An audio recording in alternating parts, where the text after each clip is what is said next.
நமது கடவுளும் உலக ரட்சகரும் ஆகிய இயேசு கிறிஸ்து நாமத்தினாலே உங்கள் ஒவ்வொருக்கும் அன்பான வாழ்த்துக்கள் தெரிவித்துக் கொள்கிறேன். கடவுள் உங்களோடு கூட இருப்பாராக, உங்களை ஆசீர்வதிப்பாராக. இன்று சாம்பல் புதன், ஆஷ் வெட்னஸ்டே என்று ஆங்கிலத்தில் சொல்வார்கள். இந்த ஆண்டும் வழக்கம் போல இந்த நாட்களிலிருந்து கிறிஸ்துவர்கள் என்ன செய்வாங்க, தங்களுடைய பாரம்பரியமான பழக்க வழக்கங்களை கடைப்பிடிப்பார்கள். அதாவது 40 நாள் உபவாசம் இருக்கிறது, பக்தியான பல காரியங்களை கடைப்பிடிக்கிற ஒரு காரியங்கள். இப்படிப்பட்ட ஒரு பாரம்பரியமான ஒரு காரியங்களை அல்லது செயல்பாடுகளை கடைப்பிடிக்கிற நாட்களை தான் என்ன சொல்லுவாங்கன்னா லெந்து காலம், தபசு காலம் என்று முக்கியமான நிகழ்வாக கடைப்பிடிப்பார்கள்.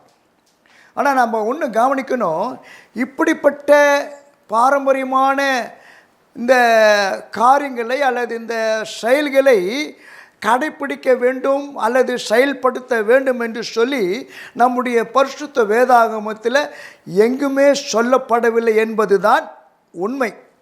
அது மட்டும் இல்லை, இந்த 40 நாட்கள் பார்த்திங்கனாக்கா உபவாசம், புனித வெள்ளி, புனித வாரம் அப்படின்னு சொல்லி சபைகளிலே கடைப்பிடிப்பார்கள்.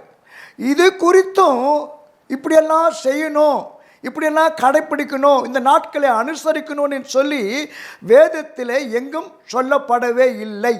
40 நாள் உபவாசம் அப்படின்னு சொல்கிறதுக்கு காரணம் என்ன சொல்லுவாங்க தெரியுமா? இயேசு கிறிஸ்து 40 நாள் உபவாசம் இருந்தார் அப்படின்னு சொல்லுவாங்க. ஆனால் நல்லா கவனிக்கணும், இயேசு கிறிஸ்து எப்போ உபவாசம் இருந்தார், எந்த சூழ்நிலையில் இருந்தார், எந்த நாளில் இருந்தார், எதற்காக இருந்தார்? இயேசு கிறிஸ்து தன்னுடைய ஊழியத்தின் ஆரம்ப நாட்களில் தான் அவர் சோதிக்கப்படுவதற்கு வண்ணாந்திரத்தில் கொண்டு போகப்பட்டு அங்கு 40 நாட்கள் உபவாசம் இருந்தார். அப்படின்னா அவர் பிதாவோடு சஞ்சரித்து கொண்டிருந்தார், பிதாவோடு கூட ஐக்கியமாக இருந்தார். அதுதான் உபவாசம். ஆனால் இந்த நாட்களிலே, இந்த லெந்து காலங்களில் மட்டும் 40 நாள் உபவாசம் அப்படின்னு சொல்லிட்டு அதை என்ன செய்கிறாங்க, புனித வாரங்கள், புனித வெள்ளி, புனித வியாழம் அப்படின்னு சொல்லி கடைப்பிடித்து கொண்டு இருக்கிறார்கள். ஆனால் இது குறித்ததுனா இப்படி தான் செய்யணும், இப்படி தான் அனுசரிக்கணும், இதுதான் அப்படின்னு சொல்லி வேதத்தில் எந்த விதமான குறிப்புகளோ ஆதாரங்களோ சொல்லப்படவே இல்லை. சரி, போகட்டும். இன்றைக்கு சாம்பல் புதன். ஏன் சாம்பல் புதன்னு பேர்? அதாவது இந்த லெந்து காலம் தொடங்குவதற்கு முதல் நாள் தான் இந்த சாம்பல் புதன் என்று சொல்லுகிற, அதாவது ஆண்டவராக இயேசு கிறிஸ்து உயிர்த்தெழுந்த நாளுக்கு முன்பதாக 40 நாள். அது எங்கே ஆரம்பிக்குதுனாக்கா புதன்கிழமை ஆரம்பிக்குது. அதனால் புதன் சாம்பல். அந்த நாட்களிலே இதை கடைப்பிடிக்கிற அந்த ஜனங்கள் என்ன செய்வார்களாம், இந்த சாம்பலை நெற்றியிலே பூசிக்கொள்வார்கள். ஆகவே இதுக்கு என்ன பேர்? சாம்பல் புதன் என்று சொல்லி பெயர் உருவானது. ஆனால் நல்லா கவனிக்கணும், இந்த சாம்பல் எப்படி உருவாகுது பாருங்கள். நெருப்பில் எரிகிற ஒரு கட்டையோ அல்லது ஒரு பொருளையோ எரிக்கும்போது அது என்ன செய்கிறது? எரிந்து சாம்பலாக மாறிவிடுகிறது. இப்போ என்ன நடக்குதுனாக்கா, அது எரிவதற்கு முன்பதாக இருந்த அதனுடைய தோற்றம், அதனுடைய தோற்றம் தன்மை எல்லாம் எரிந்த பிறகு மாறிவிடுகிறது. முதல்ல இருந்த அந்த உருவம் எரிந்த பிறகு இல்லை, முதல்ல எரிவதற்கு முன்பதாக இருந்த அதோட தன்மை எரிந்த பிறகு இல்லை, சாம்பலாக மாறிவிடுகிறது, நிறம் மாறுகிறது, அதனுடைய தன்மை மாறுகிறது. அதே போல தான் இந்த சாம்பல் முதல் நாளிலே கடவுளுக்கு விருப்பமில்லாத பழைய வாழ்க்கையிலிருந்து என்ன செய்யணும்? விடுபட்டு வாழ்க்கையிலே பெற்றுக்கொள்வதற்கு கடவுள் சொல்லியிருக்கிற அந்த காரியங்களை செயல்பட ஆயத்தமாகிற நாள் தான் இந்த சாம்பல் புதன். அப்படி தான் இந்த நாள் இருக்கணும். அதாவது மாற்றப்பட்ட ஒரு வாழ்க்கை. எப்படி அந்த கட்டையோ அல்ல மற்ற பொருளோ எரிந்த பிறகு ஒரு புதிய பொருள் உருவாகிறது, புதிய மாற்றம் ஏற்படுகிறது, புதிய தன்மை ஏற்படுகிறது. அதே போல தான் இந்த சாம்பல் புதன் நாளிலே ஆரம்பிக்கப்படுகிற ஒரு வாழ்க்கை மாற்றப்பட்ட வாழ்க்கையாக இருக்கணும். மனம் திரும்பின ஒரு வாழ்க்கையாக இருக்கணும். அவருடைய பிள்ளையாக மாறிக்கிற ஒரு அனுபவம் உள்ள வாழ்க்கையாக இருக்கணும். அதாவது சுருக்கமாக சொல்லப்போனால் ஆண்டவராகிய இயேசு கிறிஸ்துவை தன் சொந்த வாழ்க்கையிலே சொந்த இரட்சகராக ஏற்றுக்கொண்ட ஒரு வாழ்க்கை. இப்படிப்பட்ட அனுபவத்தோடு தான் இந்த சாம்பல் புதன் நாளை ஆரம்பிக்க வேண்டும். அப்போ இந்த சாம்பல் புதன் நாளிலிருந்து தூங்குகிற நாட்களை தான் என்ன சொல்கிறாங்க? தபசு காலம், லெந்து காலம் என்று அழைக்கப்படுகிறது. அது கடைப்பிடிக்கப்படுகிறது. பிரியமானவர்களே, தபசு காலம் லெந்து காலம் என்பது ஒன்றல்ல. அது ரெண்டும் ஒன்று சொல்லுவாங்க, ஒன்று அல்ல. தபசு காலம் என்பது சில மதங்களிலே ஒரு குறிப்பிட்ட அல்லது எந்த சமயத்திலும் கடைப்பிடிக்கிற ஒரு செயல்பாடு, ஒரு நிகழ்வு. அதாவது அந்த நாட்கள் என்ன செய்வாங்கன்னா, தன்னுடைய உடல் ரீதியான ஆசைகள் எல்லாம் ஒடுக்கி தன்னுடைய எண்ணங்களை, சிந்தனைகளை, நினைவுகளை எல்லாம் ஒருமுகப்படுத்தி சிந்தையிலே தன்னை முழுமையாக ஈடுபடுத்தி கொண்டு வாழ்கிற அந்த நாள் தான் தபசு காலம் என்று சொல்லப்படுகிறது. அதாவது இத்தகைய ஒரு செயல் பார்த்தீங்கன்னாக்கா எதுக்காக பண்ணுறாங்கனாக்கா, தங்களுடைய ஆன்மீக வாழ்க்கையின் உயர்வுக்காக இது ஒரு பயிற்சி, அதாவது கடினமான பயிற்சி. அநேக நம்ம பார்த்துருக்குறோம் சில மதங்களில் இந்த மாதிரி ஒரு தபசு என்று சொல்லி அந்த நேரத்தில் தன்னை என்ன செய்வாங்க, வருத்தி கொண்டு எல்லாவற்றையும் கடவுளுக்காக செய்யணும்னு சொல்லிட்டு செய்வாங்க. எதற்காக? அதாவது அந்த நாட்களிலே ஆன்மீக வாழ்க்கையிலே வளர வேண்டும், தன்னை ஈடுபடுத்திக் கொள்ள வேண்டும் என்று சொல்லி ஒரு கடுமையான பயிற்சியை செய்வார்கள். ஆனால் லெந்து காலம் என்பது அப்படி அல்ல. லெந்து காலம் என்பது கிறிஸ்தவர்கள் ஒரு குறிப்பிட்ட காலத்திலே கடைப்பிடிக்கின்ற ஒரு காலம்தான் லெந்து காலம். இது ஆதி காலத்தில் சபையால் உருவாக்கப்பட்டது. ஆகவே இந்த லெந்து காலம் தபசு காலத்தை போல தன்னை வருத்தி கொண்டு செயல்படுகிற ஒரு காலம் அல்ல. லெந்து காலம் என்பது என்ன? நம்மை தற்பரிசோதனை செய்து கொள்கின்ற ஒரு நாள், ஒரு காலங்கள். தன்னுடைய வாழ்க்கையை ஆராய்ந்து பார்க்கிற ஒரு நாட்கள். கடவுளுடைய உறவிலே நாம் இருக்கின்றோமா என்று சொல்லி ஆராய்ந்து பார்த்து அந்த கடவுளுடைய உறவிலே வளர்வதற்கு தன்னை ஆயத்தப்படுத்தி கொண்டுகிற ஒரு காலங்கள் தான் இந்த லெந்து காலங்கள். அதாவது கடவுளையே சார்ந்து கொண்டு வாழுவதற்கு ஆயத்தமாகிற காலங்கள் தான் இந்த லெந்து காலங்கள்.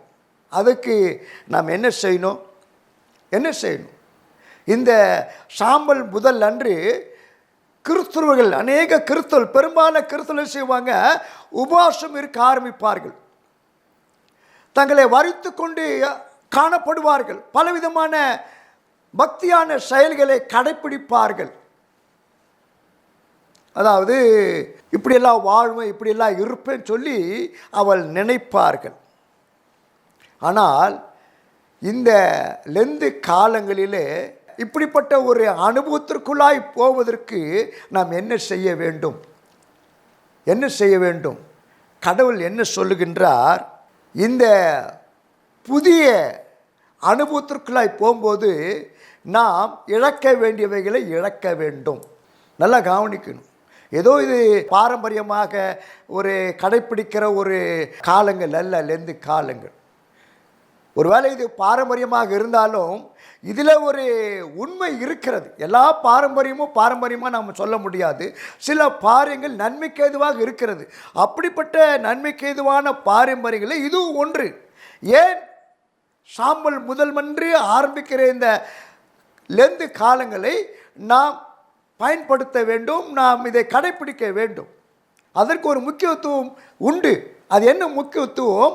இந்த லெந்து காலத்தை அனுசரிக்கிற நம்ம வாழ்க்கையில் என்ன காணப்பட வேண்டும், ஏன் இதை அனுசரிக்க வேண்டும், இதனால் நமக்கு என்ன விளைவுகள் ஏற்பட போகிறது என்பதை சிந்தித்து ஆராய்ந்து நாம் இதற்குள்ளாய் கடந்து செல்ல வேண்டும். பிரியமானவர்களே, கடவுளுக்காக நாம் இழக்க வேண்டியவைகளை இந்த நாளில் கட்டாயம் இழக்க வேண்டும். அதாவது கடவுளுக்கு பிரியமில்லாத நம்முடைய வாழ்க்கை முறைகள், கடவுளுக்கு பிரியமில்லாத நம்முடைய செயல்பாடுகள், கடவுள் விரும்பாத பலவற்றை நாம் என்ன செய்ய வேண்டும்? இந்த நாளிலே நம்முடைய வாழ்க்கை விட்டு முற்றுமாய் இழக்க வேண்டும், தள்ளிவிட வேண்டும், ஒதுக்கிவிட வேண்டும், புறம்பே தள்ளிவிட வேண்டும், அழிக்கப்பட வேண்டும். அப்பொழுதுதான் ஒரு புதிய வாழ்க்கை உண்டாகும், புதிய வாழ்க்கையை கடவுள் கொடுப்பார். அதுதான் 2 கொரிந்தியர் 5:17 வாசிக்கிறோம். ஒருவன் கிறிஸ்துக்குள் இருந்தால் புது சிருஷ்டியாக இருக்கிறான், பழையவைகள் ஒழிந்து போயின, எல்லாம் புதிதாய் என்று சொல்லி. என கர்மான சகோதர சகோதரிகளே, இந்த சாம்பல் முதல் நாள் என்று ஆரம்பிக்கப்படுகிற இந்த உபவாச நாள் என்று சொல்லப்படுகிற 2 காலத்திலே ஆரம்ப நாளிலே நாம் ஒரு புதுப்பிக்கப்பட்ட மனுஷனாக மாற வேண்டும், புதிய வாழ்க்கை பெற்ற மனிதனாக மாற வேண்டும். கடவுள் எதிர்பார்க்கிற விரும்பாத எல்லாவற்றையும் இழக்கிற ஒரு நாளாக இருக்க வேண்டும். கடவுளுக்கு பிரியமான வாழ்க்கையாக மாறி இருக்கிற ஒரு வாழ்க்கையாக இந்த நாளில் நாம் நம்மை மாற்றிக்கொள்ள வேண்டும். கடவுள் அதை எதிர்பார்க்கின்றார். அப்படி நாம் இழக்கும் போது என்ன நடக்கிறது? நாம் இழக்கிறோம், ஆனால் கடவுள் நமக்கு அதற்கு ஈடாக மற்றவதை கொடுக்கிறார். என்ன கொடுக்கிறார்? ஒரு புதிய வாழ்க்கையை கொடுக்கிறார், ஒரு புதிய அனுபவங்களை கொடுக்கிறார், புதிய சுவாபங்களை கொடுக்கிறார், புதிய குணங்களை கொடுக்கிறார். அதான் ரொம்ப முக்கியம், அதான் முக்கியம். தங்கத்தை பார்த்தீங்கன்னாக்கா, தங்கத்தை வெட்டி எடுக்கும்போது அந்த தங்கத்தோடு கூட பலவிதமான மண் உலோகங்கள் கலந்திருக்கும். ஆனால் அதை வெளிப்புறமாக நல்ல சுத்த தங்கம் என்று சொல்ல முடியாது. ஆனால் அந்த தங்கத்தை நெருப்பில் போட்டு அதை உருக்கும் போது, அதை சூடாக்கும் போது என்ன நடக்கிறது? அந்த தங்கத்தில் உள்ள வேண்டாத பொருட்கள், வேண்டாத அழுக்குகள், வேண்டாத உலகங்கள் எல்லாம் தங்கத்திலிருந்து முழுதுமாய் பிரிக்கப்படுகிறது, அழிக்கப்படுகிறது. அப்பொழுதுதான் அது ஒரு நல்ல பளபளப்பான ஒரு உண்மையான ஒரு விலையேற்ற பெற்ற தங்கமாய் மாறுகிறது, ஒரு புது பொலிவை பெறுகிறது. அதுதான் உண்மையான தங்கம், விலையேறப்பெற்றவர் தங்கம். அதுபோலதான் கிறிஸ்துவ வாழ்க்கை என்பது இந்த சாம்பல் முதல் அன்று மாற வேண்டும், ஒரு புதிய வாழ்க்கை உருவாக வேண்டும். இந்த புதிய நாளிலே உபவாசம் என்று சொல்லுகிற இந்த புதிய நாளிலே ஒரு புதிய வாழ்க்கை பெற்றுக்கொண்ட நாளாக இருந்து மாற வேண்டும். அதுதான் கடவுள் எதிர்பார்க்கின்றார். அந்த மாற்றப்பட்ட தங்கம் இனி எப்படி காணப்படுகிறது? புது பொலிவுடன் காணப்படுகிறது, அநேகருக்கு பயன்படுகிறது, அநேகருக்கு பிரியமாய் மாறுகிறது, விலையேறப்பெற்ற ஒரு பொக்கிஷமாய் மாறுகிறது. அதே போல தான் நாம் கடவுளால் மாற்றப்படும் போது, கடவுள் விரும்பாத அந்த நம்முடைய வாழ்க்கையில் காணப்படுகிற எல்லா ஆண்டவரை அருவருப்புகள், செயல்பாடுகள் மறையும் போது நாம் கடவுளுக்கு முன்பாக ஒரு புதிய சிருஷ்டிகளாய் மாறுகிறோம். கடவுள் நம்மை விரும்புகிறார், கடவுளுக்கு ஏற்ற பாத்திரமாய் நாம் மாறுகிறோம். எனக்கு அன்பான சகோதர சகோதரிகளே, அப்படி மாறும்போது நாம் என்ன செய்ய வேண்டும்? இப்படிப்பட்ட மாற்றங்களை நமக்கு கொடுத்த கடவுளை நாம் பின்பற்றி செல்ல வேண்டும். அதான் ரொம்ப முக்கியம். அதற்காக தான் இந்த உபவாச நாட்கள், இந்த லெந்து காலங்கள். ஏதோ வெறுமனே வருஷம் இது வருது, வருஷம் கடைப்பிடிக்கிறோம், வருஷம் உபவாசம் இருக்கிறோம், வருஷம் பக்தியாக நடக்கிறோம், அப்புறம் இயேசு உயிர்த்தெழுந்த பிறகு எல்லாம் விட்டுடுறோம் அப்படின்றது இல்லை. இது தொடர வேண்டும். எப்போ அந்த தங்கம் மாற்றப்பட்டதோ அதன் பிறகு அந்த தங்கத்தினுடைய மதிப்பு குறைவதில்லை, தன்மை மாறுவதில்லை, பொலிவு மாறுவதில்லை, அதன் நிறம் மாறுவதில்லை. அநேகருக்கு பயனுள்ள பொருளாக அது மாறுகிறது. அப்படி என்றால் கிறிஸ்துவ வாழ்க்கை என்பது நாம் இயேசு கிறிஸ்துவினால் மாற்றப்பட்ட ஒரு வாழ்க்கையாக இந்த நாளிலே நாம் ஆரம்பிக்கப்படும் போது நாமும் விலை ஏறப்பெற்ற ஒரு பாத்திரங்களாய் கடவுளுக்கு முன்பாக நாம் காணப்படுவோம். அநேகருக்கு பயனுள்ள பாத்திரங்களாய் கடவுள் நம்மை மாற்றி நடத்துவார். அதுதான் இந்த லெந்து காலத்திலே நாம் செய்ய வேண்டிய ஒரு காரியம். வேதத்திலே மார்க் எழுதின சுவிசேஷம் 10ஆம் அதிகாரத்தில் 17ஆம் வசனத்திலிருந்து 24ஆவது வசனம் வரைக்கும் வாசித்து பாருங்க. ஒருத்தன் வரான், செல்வந்தன், இயேசு கிறிஸ்துக்கிட்ட வந்து அவன் சொல்கிறான், ஆண்டவரே நித்திய ஜீவனை நான் பெற்றுக்கொள்றதுக்கு என்ன செய்யணும்னு. அப்போ இயேசு சொல்கிறாரு, பல காரியங்களை சொல்லிட்டு ஒரு காரியத்தை சொல்கிறாரு, எப்பா நித்திய ஜீவனை பெற்றுக்கொள்ளனா நீ என்னை பின்பற்றி வர வேண்டும். அப்போ கிறிஸ்துவ வாழ்க்கை என்பது ஏதோ ஒரு பக்தியான செயல்களில் ஈடுபடுகிற வாழ்க்கை அல்ல. கிறிஸ்துவிலிருந்து பெறப்பட்ட நன்மைகளை நினைத்து கிறிஸ்துவினால் பெறப்பட்ட ஒரு மாற்றப்பட்ட வாழ்க்கையின் மூலமாக நாம் தொடர்ந்து கடவுளை பின்பற்றி அவருக்கு சாட்சியாக இருந்து அவருடைய சித்தத்தை நிறைவேற்ற வேண்டும். அதான் ஏன் சொன்னார், என்னை பின்பற்றி வா, ஃபாலோ மீ, ஃபாலோ மீ, என்னை பின்பற்றி வா, நான் உனக்கு வேண்டியவைகளை செய்வேன் என்று சொல்லி. எனக்கு அருமையான சகோதர சகோதரிகளே, இந்த சாம்பல் புதன் நமக்கு ஒரு மாற்றப்பட்ட வாழ்க்கையாக மாறட்டும்.